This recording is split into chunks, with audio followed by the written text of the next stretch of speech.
Okay, remember that they are changing my voice. So now let's look again at Jeremiah 48 that I was going over the other day. And let's connect the various scriptures at the end of Jeremiah to the fact of the matter here. Jeremiah 48 verse 13.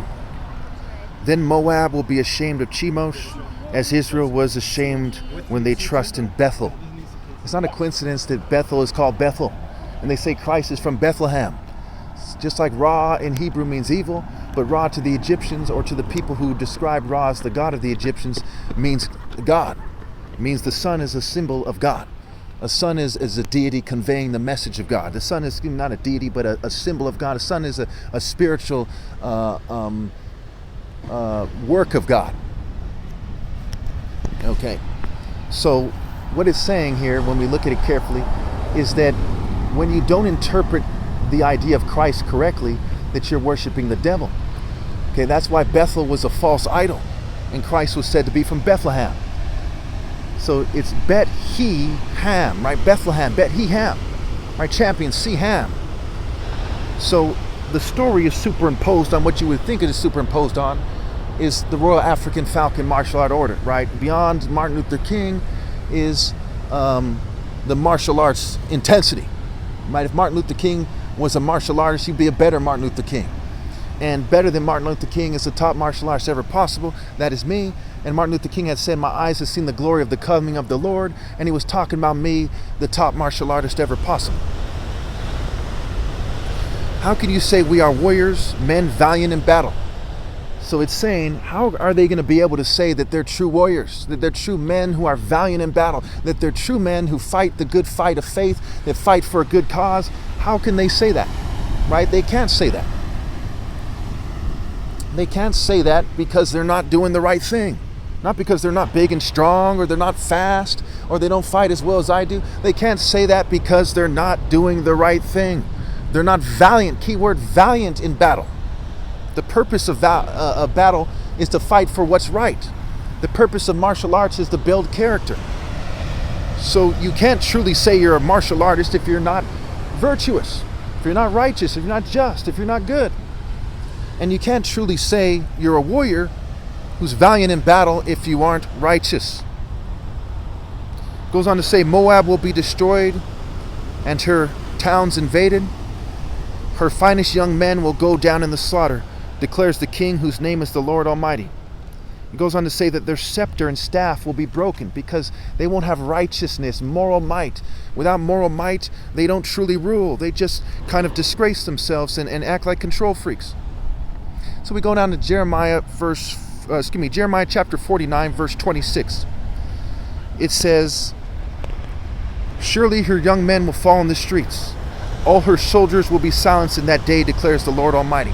So why will the soldiers be silenced? Because they won't have the Spirit of God in them, so their spirits won't be speaking. So they'll be silenced, spiritually speaking. Remember, you always have to look at it spiritually speaking, right? You have to look at the formula and the pattern of teaching in the Bible, and you have to use the principles of righteousness. As I always say, you got to think of Isaiah 28:17 whenever you think about how to interpret the Bible, where justice is the plume line and righteousness is the measuring line. Use the accurate weights, the proper measure. Going to verse 35, it says, this is what the Lord Almighty says. See, I'll break the bow of Elam, the mainstay of their might. So it says, I will break the bow of Elam, the mainstay of their might. And the bow is a weapon for warriors, and the most refined warrior is me, the top martial artist. And it says that's the mainstay of their might. Not a magic wand, not merely reading a book. It is martial might. It is moral might. It's warrior might. And a warrior refined isn't Conan the Barbarian. It isn't an archer. It isn't an elf from Lord of the Rings. It isn't, an Eastern martial. It's a monotheistic, divine martial artist. Okay, and at its pinnacle is me, the top martial artist ever possible. You see how I have to say this again and again for more than one reason.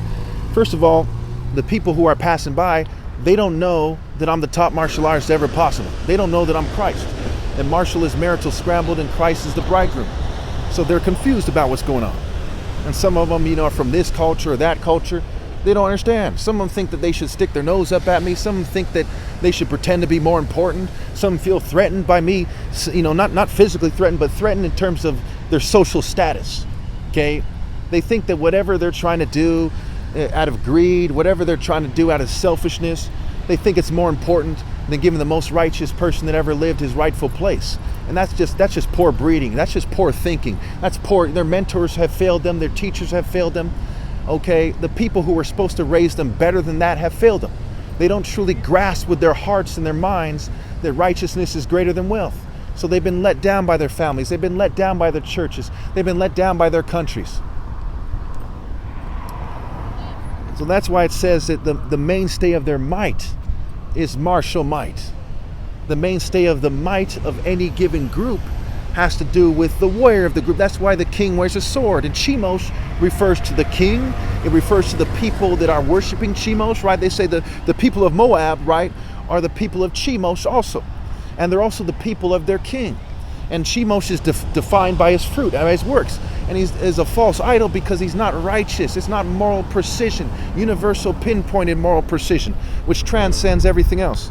So the true God is all moral, all good, all knowing, all good, all knowing, all powerful.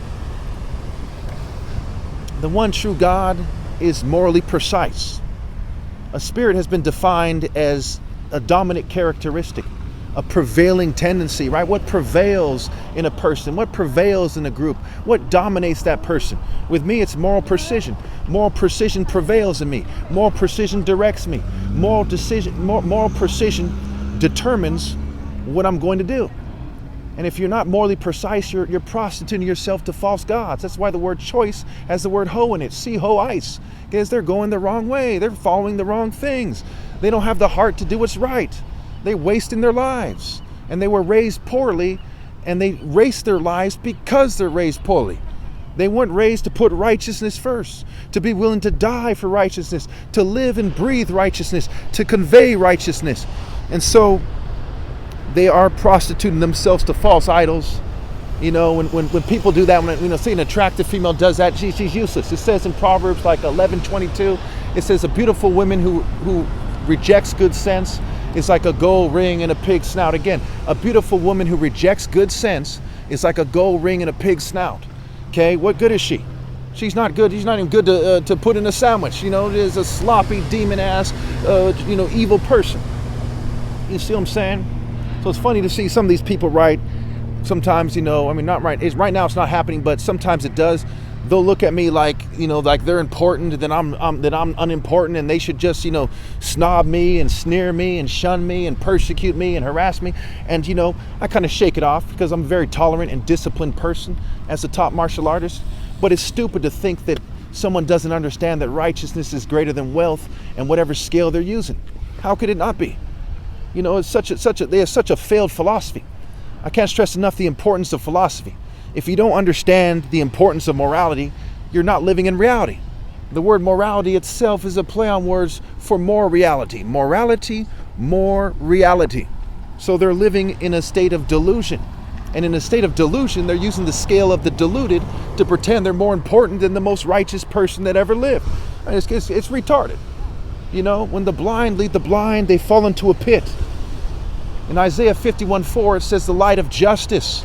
The light of justice shows the way, not the light of social norms or wealth or, being a good-looking person or whatever people worship as their false god, whatever people put first. Their jewelry, their idolatry, their witchcraft. They fail to really, truly grasp the message of life, which is that righteousness is greater than everything else. And righteousness is the way, the truth, and the life. It's also the light of justice, the light of righteousness, the way of justice, the way of righteousness. Wisdom walks in the way of righteousness along the paths of justice. That's how wisdom travels. The foolish travel in the way of wickedness along the paths of injustice. And therefore they do not find the way. And they do not see God in me. And they don't grasp that I am Christ, the Son of God. Marshall is marital scrambled. And I, Christ, am the bridegroom, the bridge room, the gate. Because to cheat me out of my right to lead is to be immoral. And if one is immoral, they're in the repetition of immoral. They're cultivating immoral. They're cultivating being immoral. They're cultivating immorality and wickedness. And inside of them is hypocrisy, greed, and self-indulgence. Inside of them is wickedness instead of righteousness. Their light is the light of Lucifer instead of the light of God Almighty, who tramples Lucifer. If Lucifer was so great, then they would be able to beat me at martial arts, but they can't. The masses of Luciferians in the church and in Freemasonry and other places, okay, they shrank to fit. They refuse to man up and be 10 toes down for what's right. And so they spiritually perish. So their paths have failed them. Their philosophies have failed them.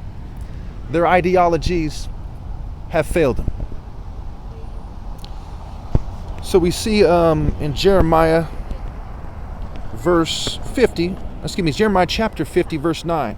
I will stir up against Babylon an alliance of great nations from the land of the north.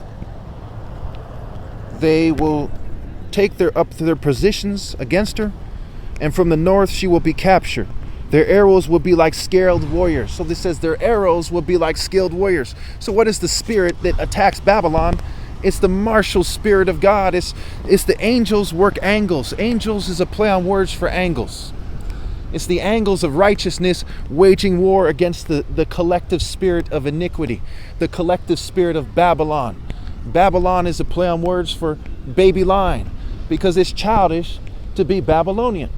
It is silly to be Babylonian.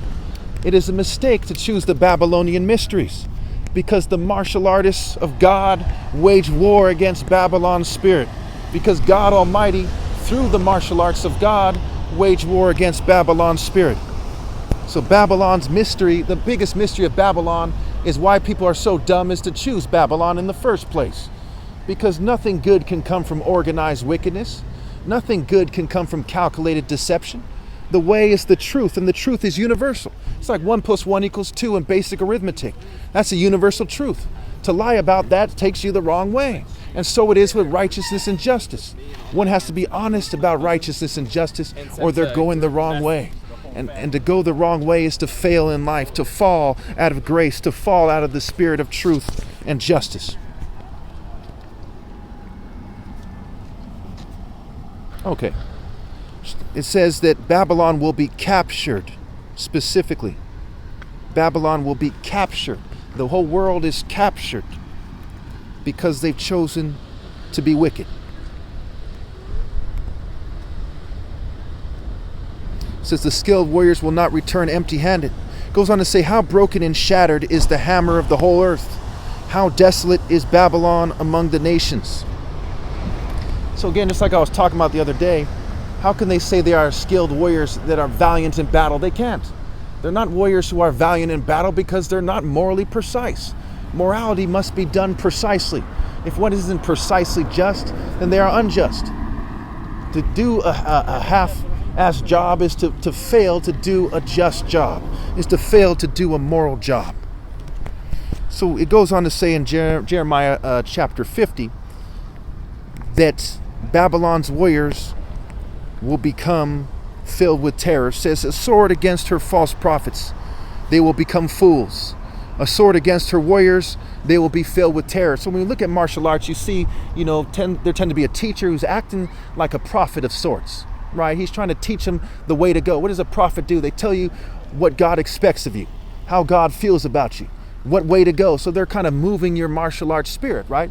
So they're martial art teachers, they're leaders, they're prophets, they're kings, okay? They will become fools. And folly is in the heart of a child, it says in Proverbs. And the rod of discipline will drive it far away. So they'll become fools. It says a sword against her warriors. Okay, against her warriors specifically. See, it's going for the warriors, for the prophets, for its strongholds, for its treasures. Because part of the treasures of a nation or of a people is the warriors. The warriors are like the center part of a people. It's the king and the warriors. The reason why a king wears a sword. So when Babylon's warriors become filled with terror, they become useless. They become heartless. They become just empty vessels, demons on the way to hell, and when their flesh dies, they go to hell. So it says a sword, the sword of the Spirit of God against her prophets.